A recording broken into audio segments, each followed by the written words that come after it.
Well, thank you for the invitation. I'm really glad to be here.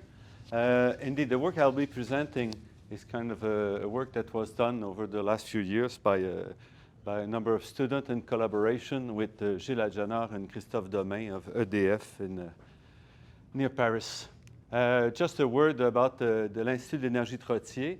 So this is an institute which is dedicated to energy transition based at Polytechnique, which has supports with scholarship students. We also support with grant researchers, but we also do a lot of work with the governments at Quebec and at the federal level to try to move forward on the energy transition. We also publish, in terms of modeling, if you want, the energy system models of decarbonization of Canada, which is, we are preparing the 3rd edition.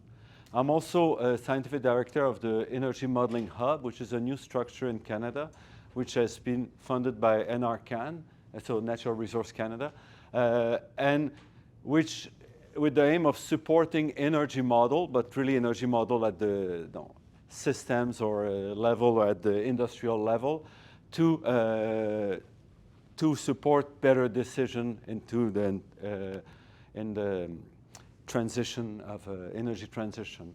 I'm also, I'll do all the publicity, then I stop. So I'm also co-founder of the Transition Accelerator, which is a not-for-profit organization, which work with various energy sector, in fact, I would say economic sector, to decarbonize this. So we are very present, for example, in Alberta, working with maybe a few tens of industries, and the governments on developing, using blue hydrogen for decarbonizing the industry there. We also are present in the building sector, in the electricity sector, and also I'm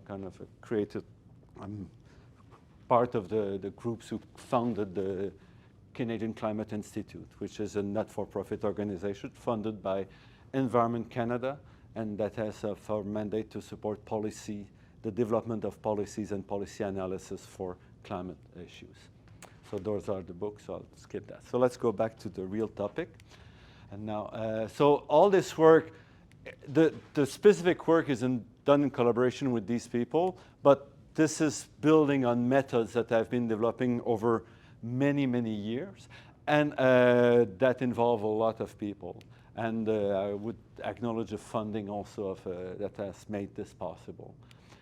So let me first go back to the origin of this work, which is looking at high entropy alloys. So these alloys were discovered in some way about 25 years ago. Essentially solid solutions. You're on a crystal base and you put different elements. Those are metallic solid solutions, the first one we had. If you put 5 or more elements in very similar concentrations, so say around 20% each, you find materials that have very unexpected properties. Okay? Typically when we think of alloy, there's 1 or 2 dominant elements and the other ones are in trace, in part for cost. So that was a big surprise, in fact. And they're called high entropy because if you have many elements of the same proportion, the configurational entropy in principle is higher. And initially it was linked to that. It's also a fancy name, so that kind of sells better. So we had very interesting mechanical properties. There's also kinetic properties. So there's a potentially high resistance to neutral radiation damage linked to the fact that defects are diffusing very slowly, the high temperature strength, and I didn't put it here, but also a very high corrosion resistance. Okay. So those are kind of one of the issues that people have looked that was highlighted about 10 years ago. It's called the sluggish diffusion. So as I was saying, in this material, at least in some materials, some experiments indicate that diffusion is slower when you are in these high entropy alloys than if you look at the same type of defects in materials with fewer different compositions, so a less rich composition. There's a lot of debate whether it exists or not. I don't care, I'm a theorist, but it kind of is a nice justification for looking at the system and understanding what happens with vacancy diffusion. So you see, I really don't want to get into this big debate. And you can simplify this by looking at what is called concentrated solid solution, where you have kind of 3, 4 elements in a high concentration, similar concentration each, that also show, and you don't have to look at all these numbers, that also show some kind of sluggish diffusion at some concentration. Okay. So how do we approach this? So we approach this by using what is called the transition state theory. Why? Because if you want to look at diffusion, activated diffusion of defects in solids, the barriers are high with respect to temperature, and therefore it's slow. It takes microsecond, millisecond, seconds. So you cannot achieve this time scale using standard molecular dynamics. You need to have methods that will focus on these activated mechanisms. And all these families kind of can be linked to what is called the transition state theory, which shows us that the diffusion from one state to another is essentially dominated by the Boltzmann factor that tells us the height of the barrier times the prefactor. And this prefactor, which I rewrite here, this prefactor contains an entropic contribution, which is roughly how many paths are connecting this one to this one. And for each path, now what's the probability of succeeding? So that's kind of how you understand the transition state theory, which is an old theory, which is really working when you have high barriers so that there are uncorrelated jump from one minimum to another. So I spend enough time here before I jump to forget where I come from. So this is what I'm doing. It's all you can see. If you have uncorrelated jump, it's kind of a Markov chain that you're creating. And how do we sample this? The issue now, if I have this landscape, I want to find these jumps. The issue is how do I find these jumps? Where they are, their nature, their barrier. So the method that I've developed like 30 years ago almost, so it gives you that my age. Essentially it's the activation relaxation technique, which is a method that you start in a local minimum, you make a random deformation, you follow the direction of negative curvature, you find a saddle point, then you relax in a new minimum. Okay? So it's a very short, took me a long time to find it and to improve it. And we've been working, we're still doing improvement to this method. It's one of the, I would say there's 2 or 3 methods that are similar that manage to do this at the moment. It's a limited subset of people who are doing that. So based on these things, let me first look at the importance of entropic contribution by looking at something which is called the law of compensation, okay? Compensation law. So you know the Arrhenius law, which tells you that diffusion is controlled by a Boltzmann factor. Okay, so if you plot this on a log scale, you have a line. The question is there a correlation between this D0, which is called the atom frequency that contains the entropy, and the energy, which is a configurational quantity? Okay, so you can kind of look at data, and this is something we've known for more than 100 years. If you look at the barrier height here, and you look at the log of D0 of this diffusion, which is a way to get to the entropy, you see that you have a positive correlation, which is very strong. So the higher the barrier, the higher the prefactor. And it's called the compensation because what this gives is that for very rare events you think should not happen, because the prefactor is enhanced, okay, then you will find it anyway. So that kind of compensates the barrier, the entropy compensates. If you look at impurity diffusion in silicon, you also find this very nice correlation. It's a bit noisy, but you can clean it up, and with high quality data you have less noise, okay? And you find it in silver also. So it's a universal correlation that people have been looking and trying to understand for many years. So we've been trying to look at this in our case and saying, can we reproduce these correlation with the harmonic approximation? So typically, when people looked at this, they say, this happens because you have a lot of harmonicity and the phonons are kind of coupling, and you have effects that should not happen if you have a simple description. The simplest description of computing entropy difference between 2 points is with the harmonic approximation. You compute essentially the phonon spectrum at one point, at the other. You use Einstein law, and you get the entropy difference that you can extract. So we just, is it possible to recover? And if you look at this here, in blue, you have the experimental data. And then what we did was to say, let's look at one vacancy in silicon, which is my pet material, okay? So we look in silicon with various empirical potential, and we create defects with a single vacancy. We identify barriers, and we can find barriers from 0 to 5 eV. A lot of barriers because we can find a lot of mechanism with our method. No, unlikely, because if you have stuff at 4 eV, it doesn't happen really. So, and we compare with experiment. What we see is that depending on the potential, we can recover up to 97% of the correlation that is found experimentally. So that was a nice surprise, which tells us that essentially the harmonic approximation gives us a very good, catches a very good part of this correlation. And we, in fact, computed also in DFT. We didn't compute, but we went to extract data that were published that people had not really associated. And in DFT, in silver, we could recover almost 100% of the experimental value from DFT and harmonic approximation. Okay? So essentially, we can manage that. So that was very nice. But once we know that we recover kind of this correlation, you see there's a lot of noise, and it's hard to know really how can we extract the physics. So to extract the physics, we needed many more configurations. So we turned from crystal to amorphous material, because amorphous material, every single local environment is different. Okay? So what we created 100 configurations of 4,000 atoms of amorphous silicon, and for each we generated 10,000 in different events. So we generated probably like 100,000 events for each of those and cleaned it up to have individual events. So we have 1 million points here, and then we can start doing real analysis of where things come from. Okay.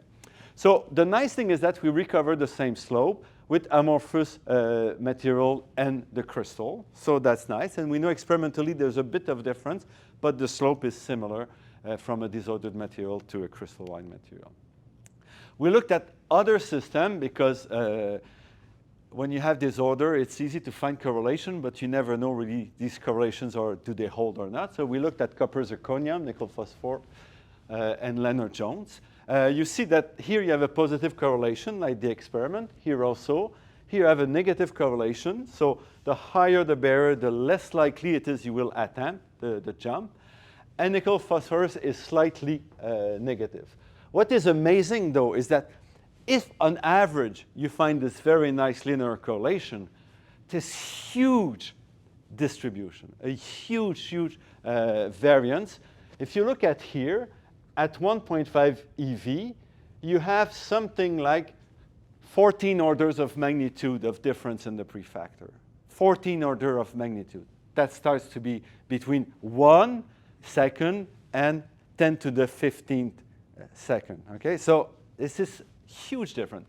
In silicon, it's much narrower. Okay, but still, with this, we kind of were able to do a lot of analysis. For example, what we spent 2 years. So I'm shortening it. All the dead ends, you're safe. That's good. So if we plot here the vibrational density of states, it's kind of phonon spectrum for a disordered system. There's no phonon, but you can still plot the vibrational density of state. In blue, this is for Lennard-Jones, it's for silicon. And then we plot here the participation ratio, which tells us the degree of localization of this vibration. Okay? If it's low, it's very localized, and you have localization in disordered system. If it's above about 0.25, it's delocalized. It's most of the atoms are participating in the mode. Okay? And you see that for Lennard-Jones, the localization starts about 4 in Lennard-Jones units, and for silicon, it's about 15 terahertz. Okay? And now what we did was to say, let's look at how the phonon spectrum, or the vibrational density of state, is changed when you go from the minimum to the saddle point, when you activate. And what you see is that when you activate, the modes are shifted. The delocalized modes below 4 are shifted to lower value, and the localized modes are shifted to higher value. We find the same thing for silicon, but of course the localization is much more to the edge of the band. Okay? And it turns out that with this, we can understand how the slope is being built. Is it positive or negative? Okay? And this is the buildup of the slope or the correlation. We have a lot of data, so we can split by barriers and things like this. So this is what we see is that when we look at the soft modes and we just pile them up to see how the prefactor is changing, initially the prefactor, the slope is positive, if I'm simplifying. But as you pile up more and more the localist mode, the slope becomes negative. That's the sign that you have here. That's kind of the slope. Well, if you look at silicon, you're piling up modes that are delocalized, that are shifted to lower value. You're raising the slope. And then you're lowering it a bit at the end, but not enough to become negative. Okay? So we can link directly the prefactor and this correlation to shifts in the vibrational state. And it's the same thing in the other system. And roughly what we understand is that this shift becomes from the geometry. Okay? So the link between energy and entropy is linked to the geometry. So what happens if I'm in silicon? If I'm stretching to create an activated mechanism, I'm stretching the bond. I'm weakening the network. So I'm shifting modes to lower values. If I'm in Lennard-Jones, which is metallic, not metallic, but it's a very dense material, when I'm trying to create an event, I'm compressing because it's dense, so I have to push on the other atoms to find a way across. Again, that's on average. You saw this huge distribution. And this creation will kind of push the modes to higher value. They'll be localized, and that will create the slope, which is negative. Okay? So we can understand the link here between energy and entropy on average by this very nice mechanical or geometrical concept. Okay? And that's, I would say, that's the first real atomistic or physical explanation of this compensation law that we know for many years. This compensation law applies to electrons, applies to all type of stuff. Okay? So we don't say that this explanation is universal, but at least it gives us a hint on what it should be. There's work to be seen, to be done to see whether we can use the same type of thought in these other systems where we see it. Now let's go back to these high entropy alloys. Why am I doing this turn? So now that we saw that prefactors, when we compute them with harmonic approximation, they are valid, we wanted to see in these solid solution, or is in high entropy, does the entropy of prefactor, does it play a role in the diffusion? So we looked at a very simple system, iron, nickel, chromium, okay, which is a solid, conservative solid solution alloy, with EAM potential. So you know I'm not doing DFT. I'm kind of not patient enough. And what we did was just to say, okay, let's generate events around the vacancy in 22 configurations. So we have about 240 events here. And let's just compare the evolution of the prefactor. So you have to realize this is very different from what I've shown you before. This is a system which is on crystalline lattice with 3 elements that have almost the same size. Okay? And we're not talking huge deformation like in a metallic glass. Yet, when we look here, so this is at 1 eV, is the jump of the vacancy to the first neighbor. Okay? Here you have more complicated jumps, but let's forget about those. Here, for this 1 eV, you have about 5 orders of magnitude, or at least more than 4 orders of magnitude in difference in the prefactor for the same barrier in a system which is mostly ordered. Okay? Not totally, but fairly nicely or fairly close to that. And we try to understand the correlation with the species. You see that this distribution is not so affected by the species. Prefactor versus formation energy, there's not much correlation. The only correlation we found here is really by looking at the local pressure. So local pressure, locally, are you in compression or in expansion? And we saw some of it. But so there are still questions after that. What's the impact of kinetics on that? And can we push that further? So to push that further, we said we need to look at kinetics. For that, we went back to the same system, but we use another method that I've developed, which is kinetic art, which is an off-lattice kinetic Monte Carlo method that allows me to generate the full event catalogs at every step and keep in mind with topological analysis the previous. I'll just give a few. I have like 5 minutes, I guess. So 10 minutes. Okay. So it uses Art Nouveau to generate the events, but we use NOTI and graph theory, essentially automorphic graphs, cataloging to catalog the events. So I don't have to regenerate the event at every step. If I've seen a topology, I can just pick in what I have before, and I use a standard kinetic Monte Carlo to move forward. Okay, so that's kind of the topological analysis. I take a point, I take its environment, I make a graph out of that, and it gives me a number. And what is nice about this is that all the symmetry operation, permutation, and all this are handled by the code that tells me how to go back to a reference graph. Okay, so if there are permutations here, I will be able to catch them. And with NOTI, I can also add kind of self-loop to make chemical differentiation and all this. This is a method that was developed in 2008. We've applied it to a number of systems, about carbon diffusion in iron. Here we looked at the diffusion for a bound-Schottky defect in magnesium oxide. We look at amorphous silicon to look at the two-level system. So this is the only method of this type that applies to disordered system. Okay? There's no other algorithm that can do that at the moment. So let's go back to this. And now, instead of having 242 events, we decided, again, we need a bit of statistics to make sure that we understand what we're doing. So we ran essentially 200 simulations of 2,000 steps each. One of the simulation with a constant prefactor, and the other one where we compute the prefactor with the harmonic approximation to include the entropic effect. Most of the people in kinetic Monte Carlo suppose that the prefactor is constant and run with constant prefactor. So that's what has been done essentially for 30 years. Okay? So we've made a total of 400,000 steps, and in our catalog, we have 3.5 million events in the catalog. Okay? So because there's a lot of distribution, as you will see.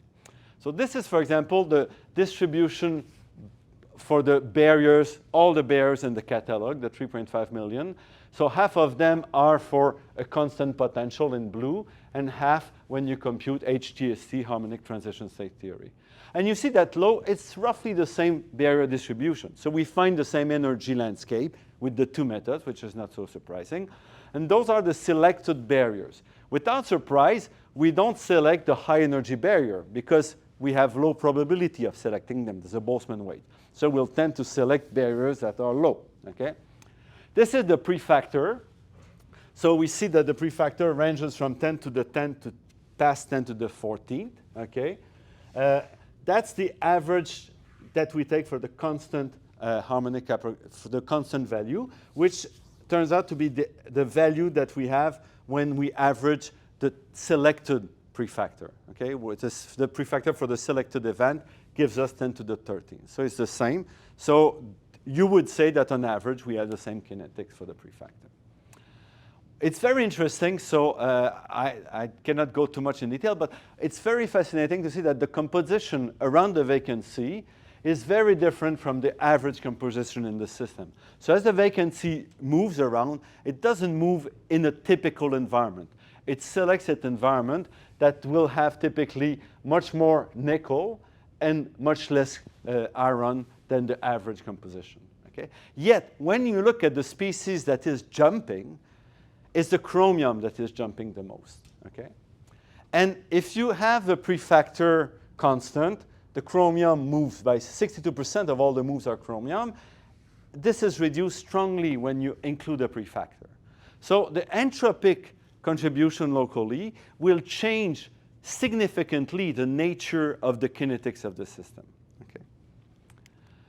And you can look at here in terms of the barriers. You see that even though the three elements are all roughly the same size, the barrier distribution is not the same. So chromium has a slightly lower barrier. That explains why it's selected more often when you only include this. Okay.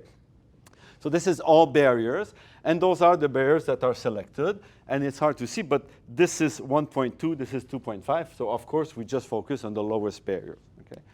since time flies, what you can see, so let me go back at the compensation rule. Okay, when I'm plotting here is all the events in the catalog. Okay, so that's the static, and I'm looking at the slope of this compensation law. And as we saw for some metals or Lennard-Jones, the slope for iron is slightly negative. For nickel, it's almost zero, chromium almost zero, and I take all the elements. But if I look at the selected events, I don't have the same slope.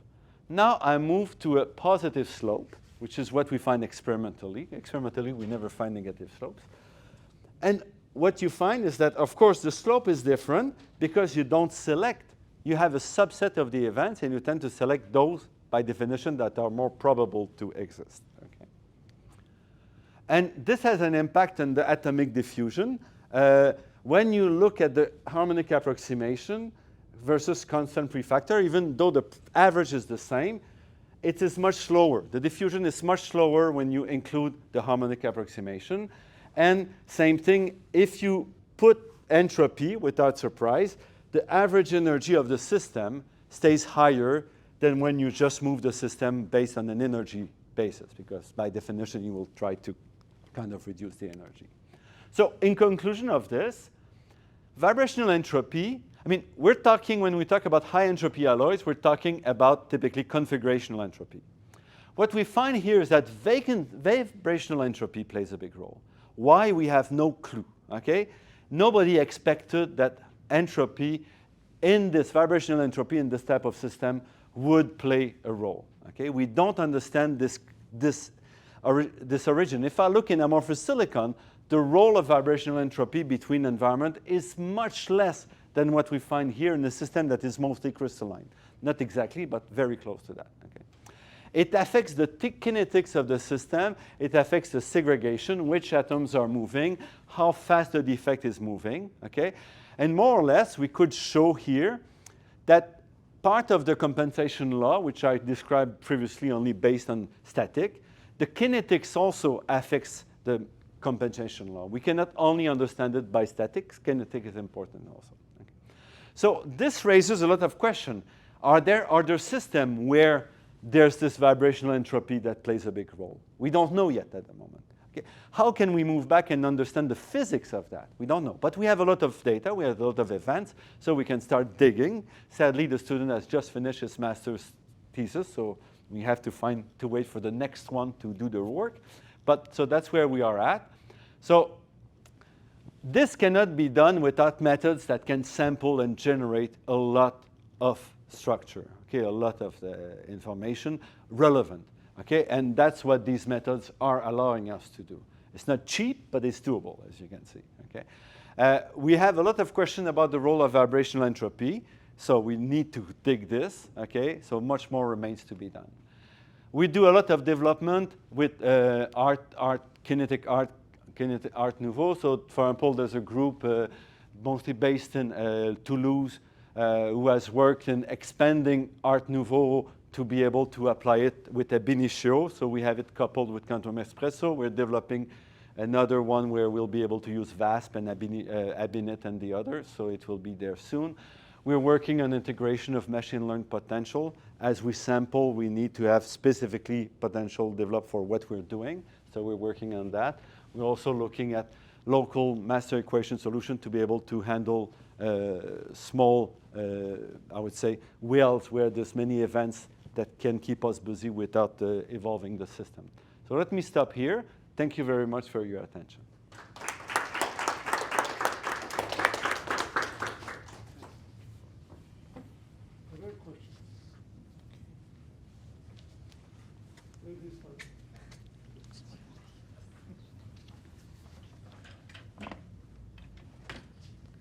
Thank you, Professor, for this beautiful presentation.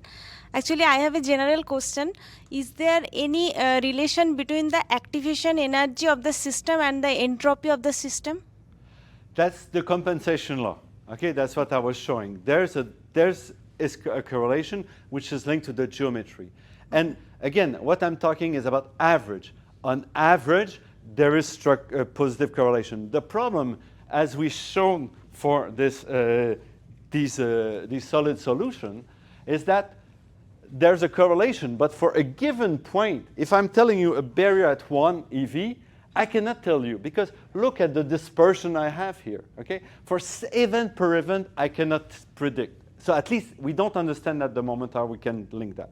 We can only link this on average, and this we know. Okay, thank you.